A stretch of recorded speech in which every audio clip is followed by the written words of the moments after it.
Happy Monday, everybody. And I just want to thank you guys again for tuning in to another episode of 10 Minutes with Tele.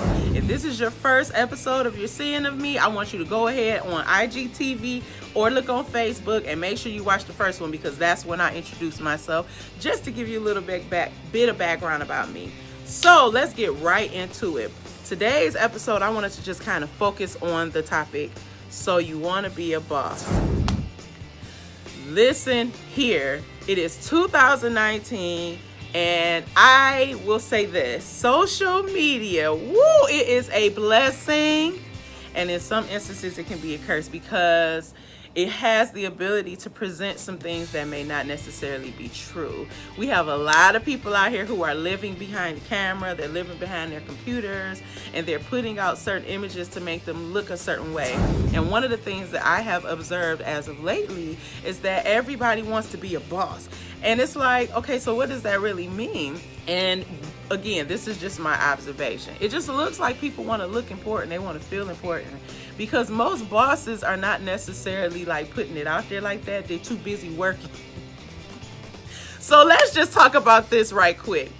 I want to give you the thought process of, let's shift from just thinking about being a boss and let's try to be a leader. Most people who are called to leadership or to kind of be in charge of certain things, you want to kind of make sure that you're not doing it for the wrong reasons. Like, a lot of things that drive us, they definitely have a motive behind it, and you want to make sure that your motive is pure.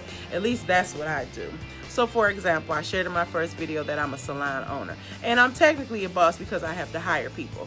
But here's the thing: I don't want to have the attitude that I'm doing this just for money and I'm doing this for status, because in my field, people change salons and they move and they shake and they do all of these things like people change underwear. Like, you know what I mean? We're living in an age where people don't sit still long enough to like get established and grow. You know, we're looking at what other people are doing, and sometimes that causes us to compare our lives, and if you're not careful, you done got yourself into some things that you can't really get yourself out of. So as it relates to being a boss, I just want to encourage you guys that if you are looking to either start your business or you want to get out here, first of all, I want to say good job, awesome. I want you to go ahead and fulfill those dreams, but I want you to be realistic and when it comes to how to accomplish said dreams. Listen, it is a lot of work that goes into being a boss. It's not all of this glamorous stuff that some people show you on social media, where they're walking and they dress to the nine and they're hitting meetings and things of that nature. It is a lot of grind. It is a lot of work. It is a lot of hustle that comes with being a boss. And some of us need to learn how to be the boss of our own lives before we start trying to be the boss over a business. I'm just telling you the truth. Let me just give you an example. When you are a boss or you own a business, if you do not have good money management, you are going to be in trouble. So if your natural savings account looks a certain way, I want you to work on saving your money, and let's get disciplined in that area, because let me tell you something. Me being a salon owner, it's like I have two houses. I have the house that I stay in and all of the bills that come with that. Then I have the house over here where the salon functions. And if I didn't have good money management skills, I don't know if Pretty Girl Studios would be able to stand, because listen, what we do at home, a lot of that is your practice. If you're talking about being a boss, let's talk about just little sanitation and clean, being neat. You know, I have a business where women coming in here, if I was nasty, this wouldn't be a good look for my, at home, it wouldn't be a good look for my business if I wasn't taking care of it. Like, it's little details I think that we don't even realize that maybe our parents are instilling in us that we're going to use later on. You know what I mean? Like, if I didn't take attention to the things that my mom was instilling in me when it came to that, man, I don't know if I would have been successful with my business. I have people that come in all the time and tell me, man, Chantel, you keep this place so clean. And for the first 5 years, I was the one coming in here cleaning it. See, bosses make sacrifices, a lot of them. So if you're looking to go into a business and you think you about to just hire these people and you're just going to wash your hands with it, let me tell you something. Bosses get their hands dirty.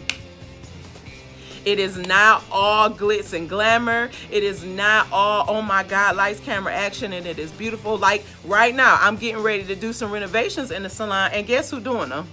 Me and my husband. You know why? Because sometimes the resources are not always there to hire somebody. Now, don't get it twisted. I'm on my way up, and there will be a moment where I'm going to be hiring contractors to take care of that kind of business. And truth be told, if I really wanted to, I could, but I want to be at a certain place first financially before I start doing all of that stuff, because I went through a change of structure as it relates to my business. And so we're kind of functioning a different way, and I have to make, certain decisions to make sure that it is in the best interest of the business. So again, bosses make sacrifices. If you're not willing to sacrifice, I don't know if being a owner of a business or entrepreneur is for you, because again, it is not going to be, you're going to be able to just give certain things away. It is truly levels to this. I'm going to repeat myself. It is truly levels to this. So regardless of the level you're on, just make sure you're learning whatever it is that is beneficial for you to take to the next level.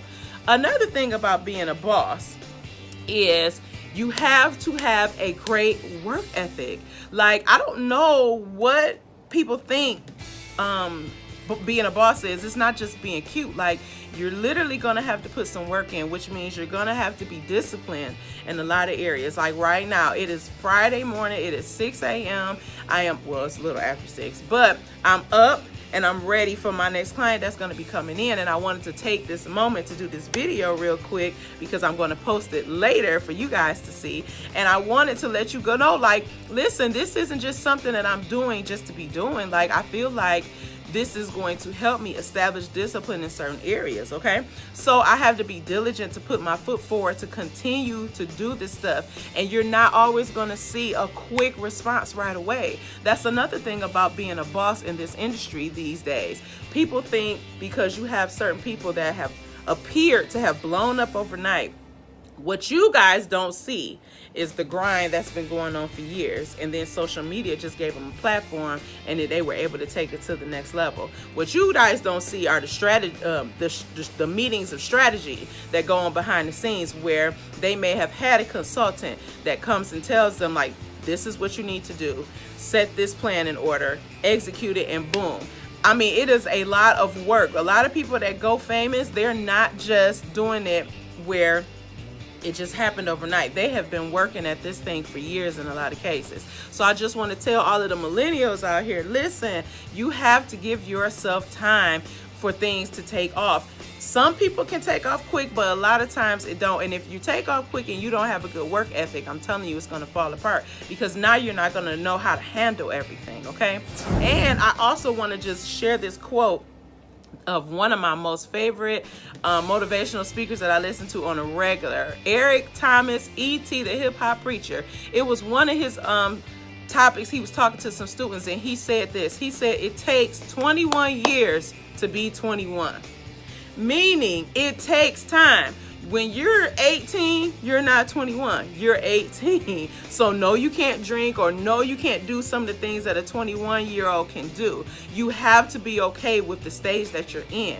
You have to be okay with the fact that this thing is going to take time. I have to remind myself of that often, because I know where I see my business. I know where my dream is, and I just have to make sure that I'm consistent day by day, just slowly grinding, hitting the pavement, making sure that I'm making progress so that I can get to where I want to be. But it's not going to happen overnight. And the moment that it does, I want to be prepared for it. I want to be ready for it. I want to be ready for the overflow. I don't want the overflow to overtake me and take me out the game because I didn't prepare properly to be able to handle it, But I want it to be a situation where my foundation is sure. And when that overflow comes, it pours on all down on me, and then it's going to pour onto everybody else that is attached to me. You know why? Because I believe in being a blessing to other people. So that's the other part. If you are a boss and you are doing this for selfish reasons, you don't want to give, you don't want to help, you don't want to sow, trust me, you will cause yourself to lock up all of your blessings. Because again, when we are in a situation to help other people, it's bigger than us. It is always about giving to the next person, starting a legacy. I mean, I want something that is lasting. I don't want a business that's going to just shut down after a while unless I decide to do that. So I just want to encourage you guys to make sure that you're a boss for the right reason. I'm going to see you guys next Monday.